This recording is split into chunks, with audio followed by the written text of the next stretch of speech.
Dear congregation, the chapter that we read ends with rain. A great rain, we're told. And for the people of Israel, this would have been a welcome sight. For it had become abundantly clear over the previous 3 years that the Lord had closed the heavens in judgment for the sins of the people of Israel, and that upon Elijah's word. Crops, children had withered, animals had languished and died.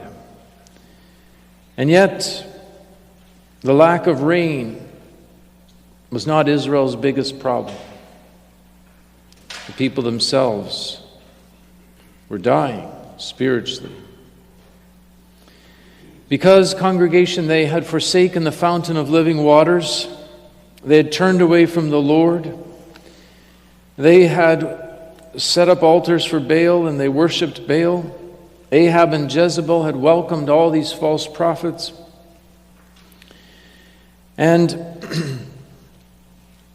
what needed to happen was nothing less than a nationwide return unto the Lord.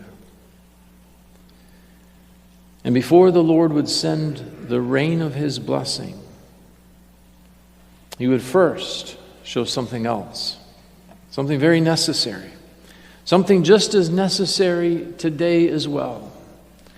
For if the Lord had simply opened the heavens and let the rain come down, that by itself would simply have been delayed judgment, postponed execution.